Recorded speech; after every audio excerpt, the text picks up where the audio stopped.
اور معاشرے نے اپنی آنکھوں سے دیکھا ہے، اس دنیا نے اپنی آنکھوں سے دیکھا ہے،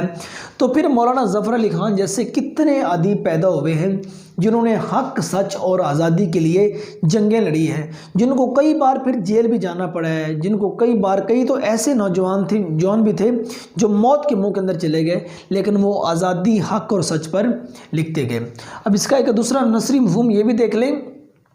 نوجوان شہیدوں کی قربانیوں کا ایک ثمر یہ ہوگا کہ قوم کے خیر خواہ ادیب پیدا ہوں گے، وہ حق کا ساتھ دیں گے اور ان کا ہر فقرہ، ہر شعر حصول آزادی کا نعرہ ہوگا۔ مینس وہ لوگ جنہوں نے جام شہادت نوش کیا ہے، جو شہید ہوئے ہیں، اب ان کا جو خون ہے وہ رنگ لائے گا۔ اب ان کا خون کس صورت میں رنگ لائے گا کہ ان کے دنیا فانی سے جانے کے بعد بہت زیادہ تعداد میں ادیب، شاعر پیدا ہوں گے جو اس مقصد کے لیے ہوں گے، آزادی کے لیے، وہ بھی آزادی کی جنگ لڑیں گے۔ شاعر اور ادیب آزادی کی جو جنگ ہے وہ ایک قلم سے لڑتا ہے، اور اس کے بعد جو شہید ہے وہ ایک ہتھیار سے، ایک بندوق سے لڑتا ہے۔ اب چند حوالہ جاتی اشارہ آپ دیکھیے، میں غلاموں کو دیا کرتا ہوں درس حریت، میں غلاموں کو دیا کرتا ہوں درس حریت، میرا پیشہ ہے بغاوت، باغی کہلاتا ہوں۔ شبنم آفشانی میری پیدا کرے گی سوز و ساز، اس چمن کی ہر کلی درد آشنا ہو جائے گی، درد آشنا ہو جائے گی۔ میں اکیلا ہی چلا تھا جانب منزل، مگر لوگ ساتھ آتے گئے اور کارواں بنتا گیا۔ اور چھٹا شعر آپ دیکھیے ڈیئر اسٹوڈنٹس، کہ ڈھائی جائے گی بنا یورپ کے استعمار کی، ایشیا آپ اپنے حق کا پاسباں ہو جائے گا۔ ڈھائی جائے گی، گرا دی جائے گی، بنا بنیاد یورپ کے استعمار کی۔ یورپ نے جو آ کے ادھر دیوار بنائی ہے، یورپ نے جو آ کے یہاں بنیاد رکھی ہے، یورپ نے جو آ کے کام یہاں سٹارٹ کیے ہیں، یورپ نے آ کے جس مکان جس گھر کی یہاں بنیاد رکھی ہے، اس کو ڈھا دیا جائے گا، اس کو گرا دیا جائے گا، اس کو ختم کر دیا جائے گا۔ تو ایشیا آپ اپنے حق کا پاسباں ہو جائے گا۔ ایشیا مراد جس ایریا میں ہم رہنے والے، یہ خود اپنے حق کا پاسباں، حفاظت کرنے والا، پاسبانی کرنے والا، یہ خود اپنے حق کی پاسبانی کرنے والا ہو جائے گا۔ دیکھیں برصغیر پاک و ہند میں جو یامینز ایشیا میں جو انگریز قوم تھی، سب سے پہلے جو تھے وہ یہاں مغلیہ دور آرام و سکون کی اور عیش و عشرت کی زندگی بسر کر رہے تھے۔ اس کے ساتھ ہندو سکھ یہ سارے یہاں اکٹھے تھا ان کا، تو یہ ہندو قوم یہ تبھی سے محکوم ہے، یہ تو تبھی سے۔ اب انگریز سرکار آئی، جب انہوں نے دیکھا کہ یہ ایشیا کا علاقہ بہت زیادہ زرخیز ہے، ایشیا کا علاقہ انہوں نے دیکھا بہت زرخیز ہے، وہ آگ کی غرض سے آئے، سمجھو کہ وہ تجارت کی غرض سے ادھر آئے اور یہاں آ کے مالک بن بیٹھے۔ جب وہ تجارت کی غرض سے آئے، ان کی تجارت کے بھی انوکھے طریقے تھے، اور انہوں نے وہ چیز جس کی قیمت سمجھو ایک 10 روپے ہے، 10 روپے والی چیز انہوں نے آ کے یہاں 5 روپے میں بیچنی شروع کر دی، اور یہاں آ کے کاروبار شروع کر دیے۔ جہاں ایک سٹی میں، ایک بڑے بڑے شہر میں انہوں نے جب ان کا کاروبار سارا بڑھتا گیا،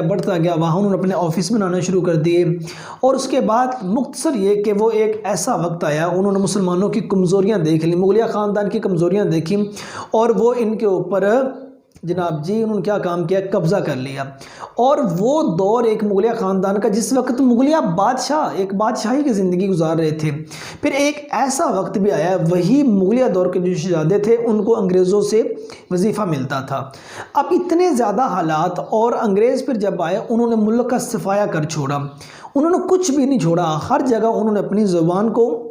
رائج کرنے کی کوشش کی۔ اب جب انہوں نے ہر جگہ اپنی زبان کو رائج کرنے کی کوشش کی، انہوں نے ہر جگہ سے مسلمانوں کو اور دیگر لوگوں کو وہاں تک تکلیف پہنچانے میں کوئی کسر نہ چھوڑی۔